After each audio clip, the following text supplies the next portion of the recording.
Hi everyone, amines पढ़ रहे थे हम लोग। एनसीईआरटी से जो है या चैप्टर पूरी तरह से समाप्त हुआ।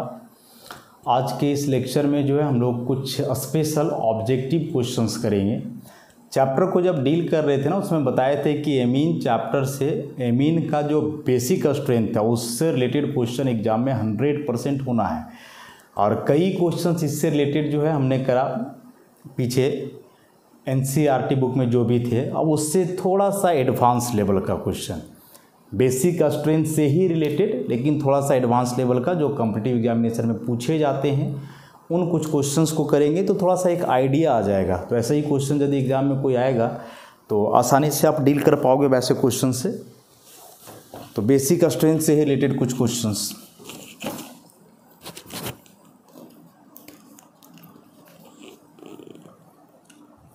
कॉम्पिटिटिव एग्जामिनेशन में पूछे गए क्वेश्चन है सभी। कुछ कंपाउंड हैं, उसके इंक्रीजिंग ऑर्डर में अरेंज करना है।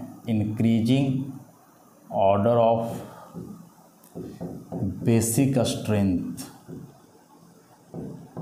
इस ऑर्डर में अरेंज करना है। कंपाउंड्स क्या क्या दिए हुए हैं? NH2, NH, फिर है यहाँ डबल बॉन्ड NH, और एक कंपाउंड और है NH, NH2, NH2।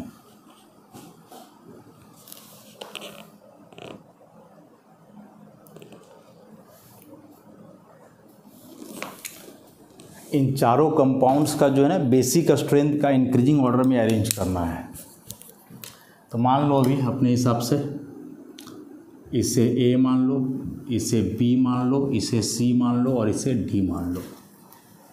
और बताना है कि ये चारों कंपाउंड में जो है सबसे स्ट्रॉन्ग बेस कौन होगा, फिर उससे कम, मतलब इंक्रीजिंग ऑर्डर में अरेंज करना है बेसिक स्ट्रेंथ पे। कैसे इन क्वेश्चंस को अटेम्प्ट करा जाए? तो देखो, सबसे पहले नाइट्रोजन एटम का नंबर से यदि डील कर पाते हो तो उस हिसाब से सबसे ज़्यादा नाइट्रोजन लास्ट वाले में है।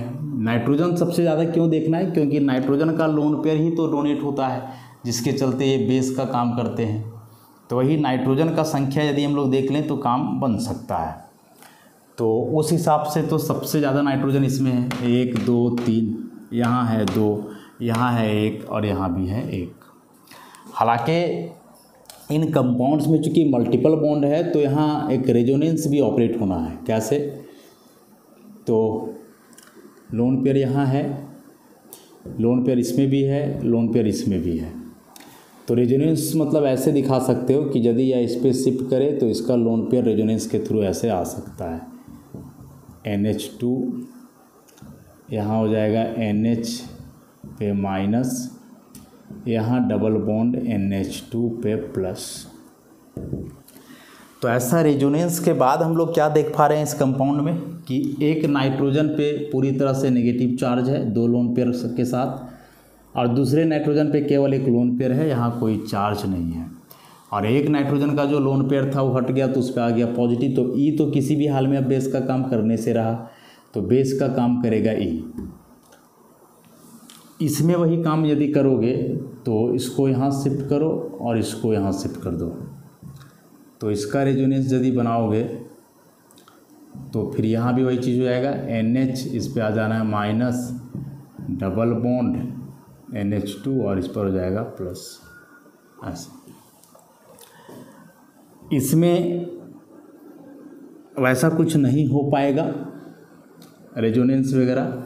हालांकि दिखाना चाहो तो इसमें ऐसे हाइपर कंजुगेशन टाइप का कुछ बनाया जा सकता है। देखो ऐसा, यहाँ भी एक कार्बन है जिसके पास एक हाइड्रोजन है, तो चाहो तो NH है, चाहो तो यहाँ भी E जाएगा इस पे और ये चला जाएगा यहाँ, तो ये जाएगा HCH कार्बन NH माइनस यहाँ ही रहेगा H और इसका H प्लस, यहाँ कोई रेजोनेंस नहीं होगा। तो इस हिसाब से तो साफ साफ जो बात सामने नज़र आ रहा है हम लोग को कि यह जो D नंबर है वह सबसे मजबूत बेस होगा। क्यों? क्योंकि इसमें एक नाइट्रोजन का लोन पेयर हमेशा अवेलेबल है डोनेशन के लिए, और रेजोनेंस के चलते एक नाइट्रोजन पे माइनस भी आ रहा है। जबकि जो C नंबर में दिया हुआ है उसमें देखोगे तो एक नाइट्रोजन पर लोन पेयर भले ही है, लेकिन एक नाइट्रोजन पे प्लस भी तो है।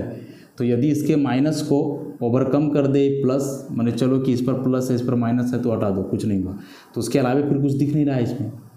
लेकिन यहाँ चलो ये प्लस माइनस एक दूसरे को ख़त्म कर रहा है, मतलब ये लोन पेयर वापस फिर इसको दे दे ताकि इसका प्लस वगैरह ख़त्म हो जाए। तो उस केस में एक के पास तो बचेगा। तो अभी के हिसाब से तो सबसे स्ट्रॉन्ग एसिड D होना चाहिए, होगा ही, उससे कमज़ोर होगा C।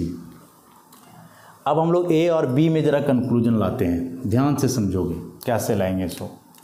लोन पेयर यहाँ भी एक है, लोन पेयर यहाँ भी एक है, यहाँ रेजोनेंस हुआ यहाँ नहीं हुआ। तो एक हिसाब से देखोगे रेजोनेंस के आधार पे तो लगेगा कि यहाँ रेजोनेंस हुआ तो नाइट्रोजन पे आ गया नेगेटिव चार्ज, यहाँ नहीं होगा तो इस पर तो नेगेटिव नहीं आएगा। तो उस हिसाब से यदि यहाँ नेगेटिव है तो इसका इलेक्ट्रॉन डोनेटिंग टेंडेंसी ज़्यादा होना चाहिए। लेकिन बात ऐसा नहीं है, बात है यहाँ कि यह जो कार्बन है ये है sp2 हाइब्रिडाइज्ड। यह कार्बन कैसा है? sp2 हाइब्रिडाइज्ड है, डबल बॉन्ड वाला कार्बन है।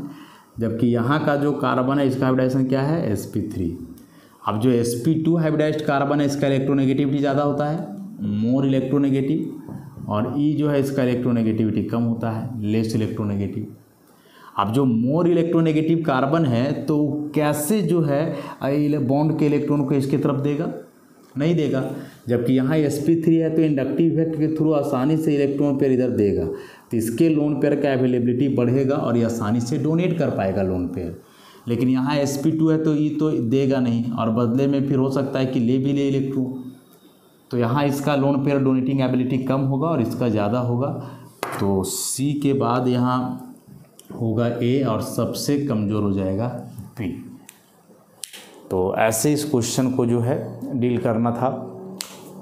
अब अगला क्वेश्चन देखते हैं। इसमें मतलब ऐसे कोई क्वेश्चन आए तो यही करोगे, नाइट्रोजन अलग अलग है तो फिर इसमें ज़्यादा नाइट्रोजन है वही ज़्यादा बेसिक हो जाएगा। सेम है तो फिर देखो कि वह नाइट्रोजन जो कार्बन से जुड़ा हुआ है वो कार्बन किस नेचर का है। यदि sp2 या sp हाइब्रिडाइज्ड कार्बन है तो ज़्यादा इलेक्ट्रोनेगेटिव होगा, तो उस केस में एमीन का बेसिक स्ट्रेंथ कम होगा, और नॉर्मल sp3 है तब ठीक है, तब कोई दिक्कत नहीं है।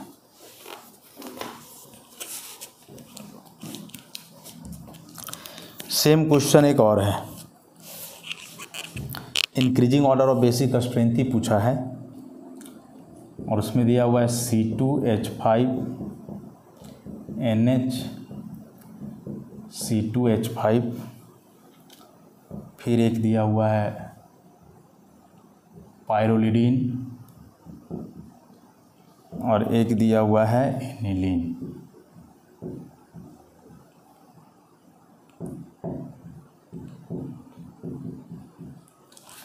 बेसिक स्ट्रेंथ के आधार पे अरेंज करना है सबको। कैसे होगा देखते हैं। सब में नाइट्रोजन है, मान लो वही APC, lone pair lone pair lone pair.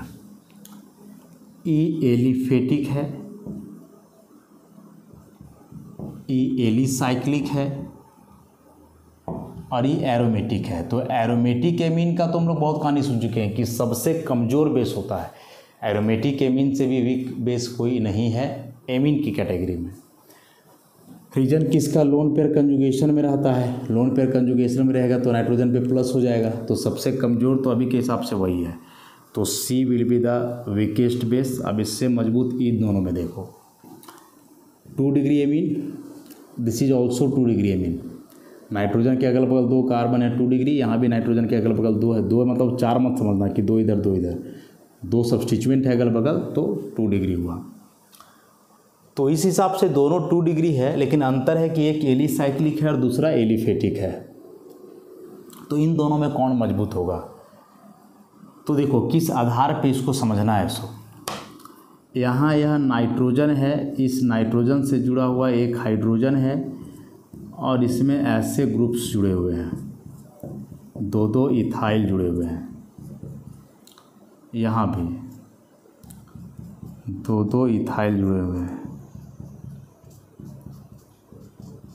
ऐसा। और इसमें देखोगे तो इसका कुछ वैसा है नहीं, NH बस ई कार्बन में यहाँ 2 हाइड्रोजन है, इस कार्बन में यहाँ 2 हाइड्रोजन है। तो कुल मिलाकर के अब करो ऐसा कि इस NH के इन्वायरमेंट को देखो कि NH के अगल बगल क्या सिचुएशन है। तो क्या लग रहा है ज़्यादा हिंड्रेंस किस में है? यहाँ बगल में कार्बन 2 हाइड्रोजन है, यहाँ बगल में कार्बन 2 हाइड्रोजन, फिर एक CH3 ग्रुप है, यहाँ आगे है भी तो CH2 है, CH3 नहीं है, इधर भी इसके बाद है तो CH2 है। तो इस तरह से यहाँ जो है लेस हिंड्रेंस है, लेस हिंडर्ड, और इसमें हिंड्रेंस ज़्यादा है, मोर हिंडर्ड। और जब हिंड्रेंस ज़्यादा है तो यह लोन पेयर किसी को डोनेट कर पाए, इसका ये एबिलिटी कम होगा। क्यों? क्योंकि लोन पेयर डोनेट करेगा, मान लो कोई लेविस एसिड को, तो ये लेविस एसिड आकर के यहाँ जुड़ेगा भी तो, लेकिन जुड़ने तो देगा नहीं, काहे कि बड़ा सा ग्रुप है तो इसके और इसके बीच रिपल्सन होगा। जबकि यहाँ उतना स्टेरिक हिंड्रेंस नहीं है, इसके तुलना में तो कम ही है, तो इसका लोन पेयर डोनेटिंग एबिलिटी ज़्यादा होगा। तो उस हिसाब से सबसे मजबूत बेस कौन हो जाएगा? दिस वन, साइक्लिक वाला। तो B will be the strongest followed by A, और सबसे कमज़ोर हो जाएगा कौन? C। एरोमेटिक तो सबसे वीक होगा, इसमें कोई डाउट ही नहीं था, क्योंकि लोन पेयर रेजोनेंस में जाता है उसका। इन दोनों में संदेह था तो दोनों 2 डिग्री था, यहाँ तक भी क्लियरेंस नहीं है। लेकिन अब याद रख लेना कि एक साइक्लिक और दूसरा एलिफेटिक हो और सेम डिग्री का हो, तो उस केस में साइक्लिक वाला ज़्यादा स्ट्रॉन्ग बेस होगा, रीजन हिंड्रेंस इसमें कम होता है, आसानी से वह अपने इलेक्ट्रॉन पेयर को जो है डोनेट कर पाता है, और उस केस में वह एक स्ट्रॉन्ग बेस होता है, स्ट्रॉन्गर बेस हो जाएगा।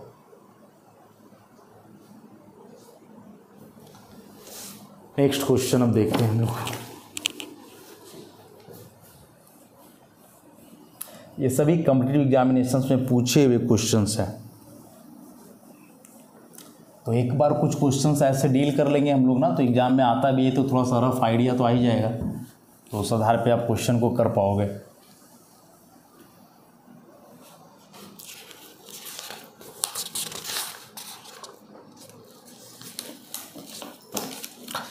अगेन बेसिक स्ट्रेंथ में ही अरेंज करना है। कुछ कंपाउंड्स दिए हुए हैं,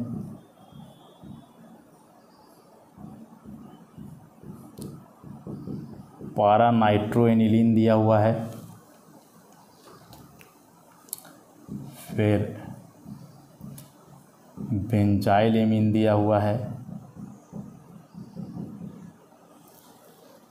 उसके बाद अमाइड दिया हुआ है,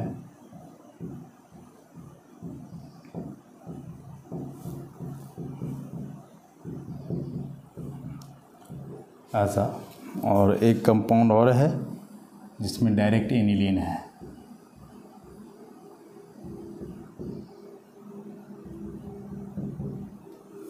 ऐसा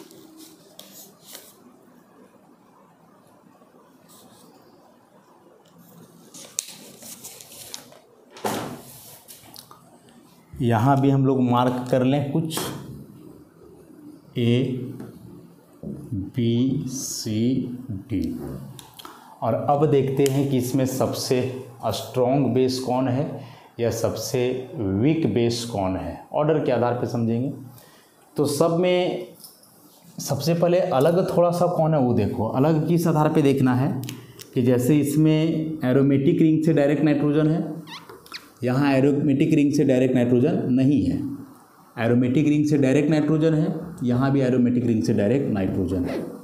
तो एरोमेटिक रिंग से डायरेक्ट नाइट्रोजन होगा तब तो उस नाइट्रोजन का लोन पेयर कंजुगेशन में जाएगा, रेजोनेंस में जाएगा और वो हमेशा वीक बेस होगा। तो जिसमें नाइट्रोजन एरोमेटिक रिंग में डायरेक्ट नहीं है वो सबसे मजबूत, तो उस हिसाब से बी जो है स्ट्रॉन्गेस्ट हो जाएगा। B will be the strongest, क्योंकि इसमें इसका लोन पेयर कंजुगेशन में नहीं है, आसानी से डोनेट किया जा सकता है। इसके अलावे बाकी में आप देख लो तो सब में कंजुगेशन में जाएगा, इधर आ जाएगा। इसमें भी, इसमें दो दो तरफ कंजुगेशन होगा, इधर भी होगा इधर भी होगा, और इसमें केवल इधर ही होगा और रेजोनेंस के आधार पर आगे बढ़ेगा। तो इन तीनों में सबसे स्ट्रॉन्ग कौन हुआ? तो देखो सबसे स्ट्रॉन्ग यदि इन तीनों में बात करें हम लोग तो एनिलीन होगा। क्यों होगा? क्योंकि इसका जो इलेक्ट्रॉन पेयर है वो तो रेजोनेंस में केवल एरोमेटिक रिंग के साथ है, एरोमेटिक रिंग में फर्दर कुछ नहीं जुड़ा हुआ है। यहाँ का देखोगे तो इसका लोन पेयर एरोमेटिक रिंग की तरफ भी जाएगा, इधर भी जाएगा, और जब दोनों तरफ इलेक्ट्रॉन डिलोकलाइज होगा तो इस सवाल ही नहीं है कि किसी को डोनेट कर पाए। तो इसके तुलना में तो इसका इलेक्ट्रॉन डोनेटिंग एबिलिटी ज़्यादा ही है, क्योंकि वहाँ लोन पेयर को एक ही तरफ डिलोकलाइज हो रहा है, यहाँ दोनों साइड हो रहा है, तो वो होगा। इससे देख लो यहाँ ठीक है कि एक ही तरफ हो रहा है, लेकिन ये तो जुड़ा हुआ है इलेक्ट्रॉन विड्रॉइंग ग्रुप ना, और इलेक्ट्रॉन विड्रॉइंग ग्रुप आने से पढ़े हम लोग पीछे कि जो बेसिक स्ट्रेंथ होता है वो घट जाता है। तो इस हिसाब से डी जो है अभी तक में ठीक है, स्ट्रॉन्ग है। अब ए और सी की बात करें कि ए और सी में कौन स्ट्रॉन्गर बेस होगा, तो कौन होगा? डायरेक्ट देखोगे तो यहाँ दोनों तरफ डिलोकलाइज हो रहा है, यहाँ एक ही साइड हो रहा है, तो ये दोनों तरफ वाला तो सबसे कम हो जाएगा और इससे भी ज़्यादा हो जाएगा कौन? ए। तो this is the correct order. C will be the least basic followed by A, then D and the strongest one is P. तो हो सकता है एग्जाम में ऐसे अरेंज करने ना दे, बल्कि डायरेक्ट जो है पूछ दे मोस्ट बेसिक कौन है या लीस्ट बेसिक कौन है, ऐसे करके भी। तो ऐसे ही डील करोगे इन क्वेश्चंस को। एक दो और क्वेश्चंस हैं।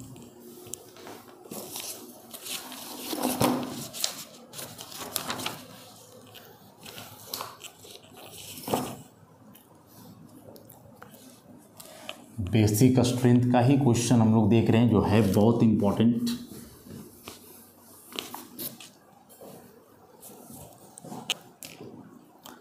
नेक्स्ट है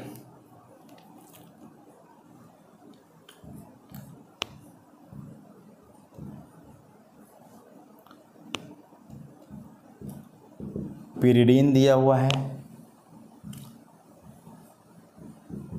पायरोल दिया हुआ है, अमाइड दिया हुआ है,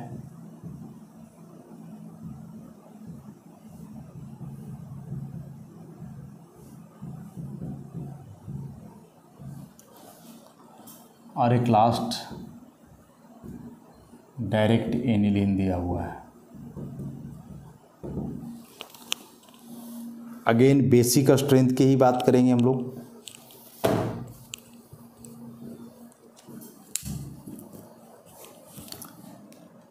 तो थोड़ा सा यहाँ कंसेप्ट एरोमेटिसिटी का भी आना है। ये जो शुरुआत के दो कंपाउंड हैं ये दोनों एरोमेटिक है, पिरिडीन हो या पायरोल हो, दोनों। This is pyridine and this one is pyrrole. ये तो एन फिनाइलएसिटामाइड हो गया, वो एनिलीन ही हो गया। दोनों के दोनों एरोमेटिक सिस्टम है, और एरोमेटिसिटी के लिए जो कंडीशन है उस हिसाब से दोनों 6 पाई इलेक्ट्रॉन सिस्टम है।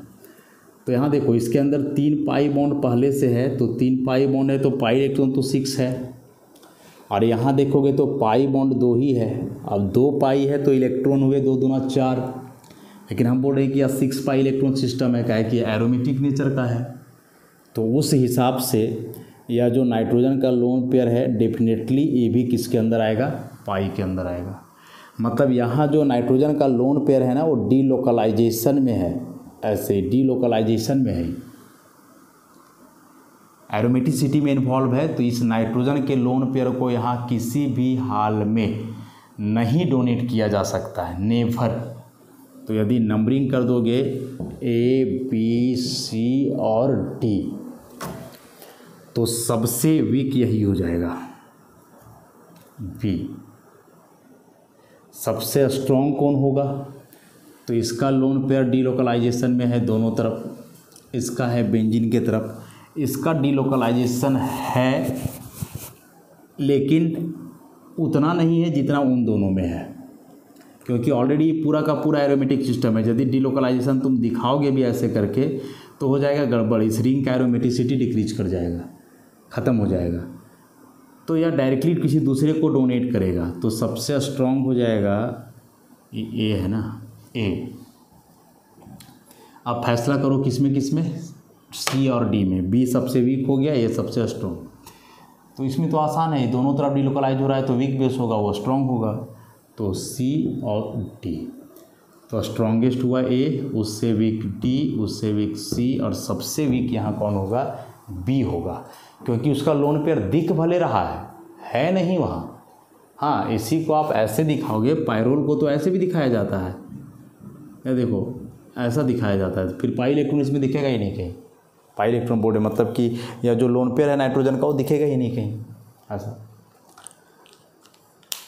तो इस हिसाब से अलग अलग कंसेप्ट लाना है। यहाँ जैसे बोले कि एरोमेटिसिटी का कंसेप्ट इन्वॉल्व हुआ, नहीं एरोमेटिसिटी का कंसेप्ट है तो फिर क्वेश्चन गलत करके आओगे, पता भी नहीं चल पाएगा कि कैसे अरेंज करना है।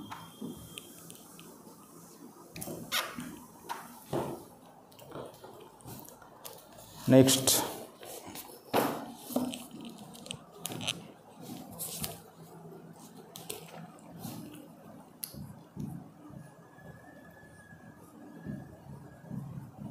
साइक्लोहेक्साइलेमीन,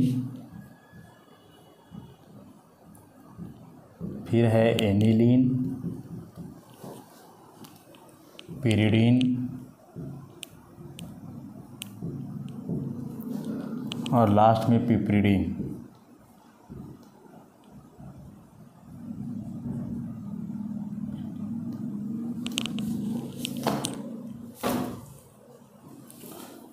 दिस इज पिप्रिडीन।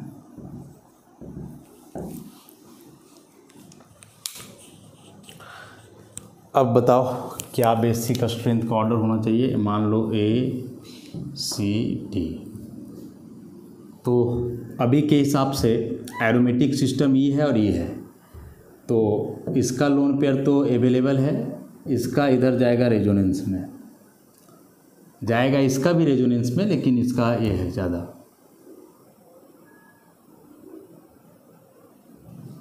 तो सबसे स्ट्रॉन्ग कौन सा होगा, देखो इसका लोन पेयर कहीं रेजोनेंस में नहीं है, इसका भी लोन पेयर कहीं रेजोनेंस में नहीं है, लेकिन ई है 1 डिग्री और ये है 2 डिग्री। एमीन की बात करें तो 2 डिग्री एमीन तो स्ट्रॉन्गेस्ट बेस होता है, तो इसका मतलब D will be the strongest.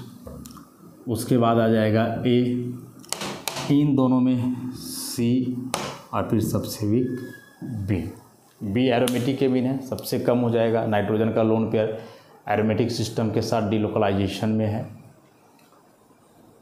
तो यहाँ ये दोनों एक जैसे थे, तो इन दोनों में फिर डिग्री को प्रीफर किया गया कि यह 1 डिग्री है और ये 2 डिग्री है, तो 2 डिग्री होता है स्ट्रॉन्गर बेस 1 डिग्री से, तो फिर 2 डिग्री एमीन को सिलेक्ट किया गया।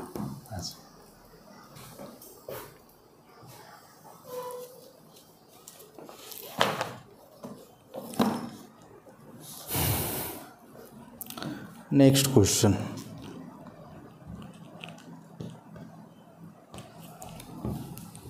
अगला क्वेश्चन में एक रिएक्शन कंप्लीट करना है। पढ़ा हुआ रिएक्शन है, लेकिन देखो कॉम्पिटिटिव एग्जाम में पूछने का तरीका क्या होता है वो देखो। ऐसा एक रिएक्शन दिया हुआ है, डबल बॉन्ड O NH2। सबसे पहले यहाँ लिखा हुआ हीट और नंबर 2 में इसका है रिडक्शन।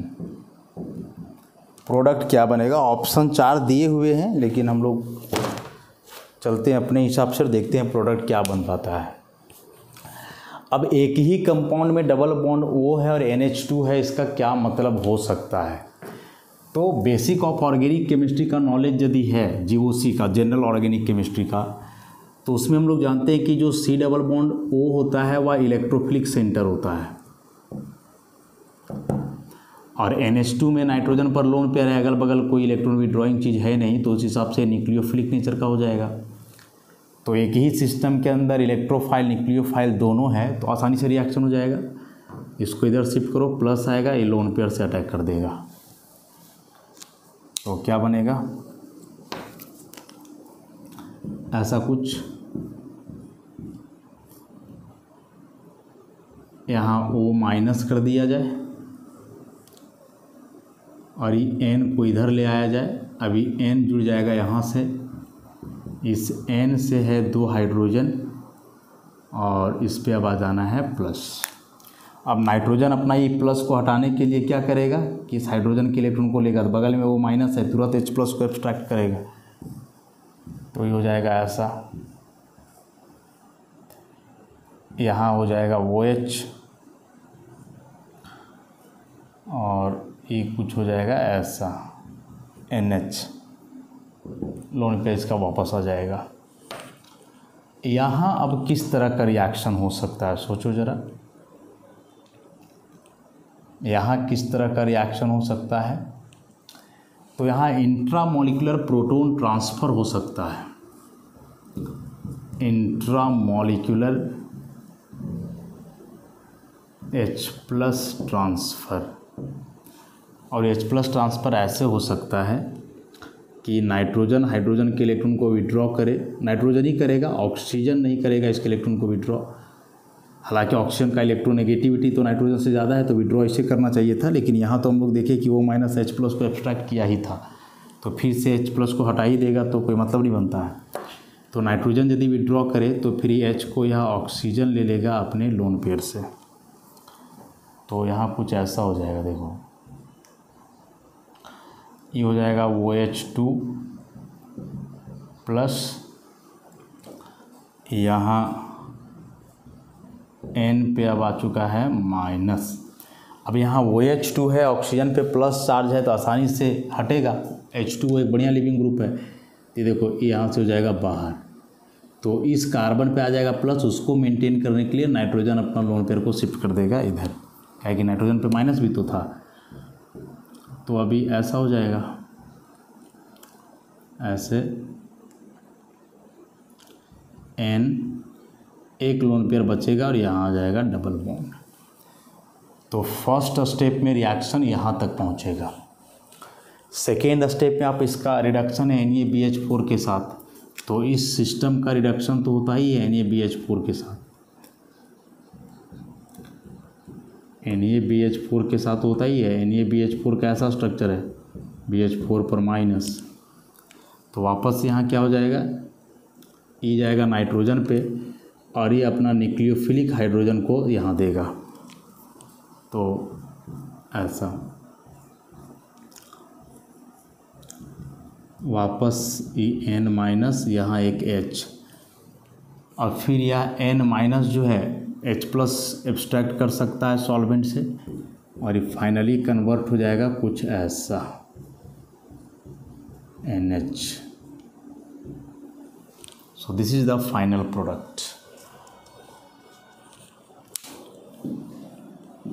तो देखिए पूरा ऑर्गेनिक का जो है कंसेप्ट इन्वॉल्व हो गया, इलेक्ट्रोफाइल न्यूक्लियोफाइल इन्वॉल्व हुआ, रीअरेंजमेंट इन्वॉल्व हुआ, लास्ट में रिडक्शन इन्वॉल्व हुआ कि कैसे रिडक्शन की मदद से प्रोडक्ट का फॉर्मेशन होगा ऐसे।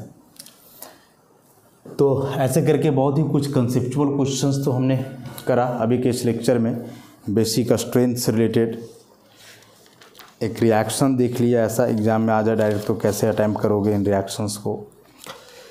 और ऐसे और भी कई हैं जो आप खुद से प्रैक्टिस कर सकते हो कोई बुक के मदद से, ताकि कंसेप्ट बना हुआ रहे। ऑर्गेनिक में क्वेश्चन डील करना है तो प्रैक्टिस एक मात्र उपाय है, और वो भी यदि बढ़िया नॉलेज है जीओसी का, तो जीओसी का नॉलेज के बगैर आप कुछ नहीं कर पाते हो, क्लियर सी बात है। तो इस तरह से यह यूनिट जैसे भी हो सके थियोरिटिकली एनसीईआरटी का एक्सरसाइज के थ्रू, कुछ अलग से स्पेशल क्वेश्चंस के थ्रू, पूरी तरह से यह यूनिट जो है ऑर्गेनिक कंपाउंड्स कंटेनिंग नाइट्रोजन समाप्त होता है। अच्छे से आप इसको कर लोगे। धन्यवाद।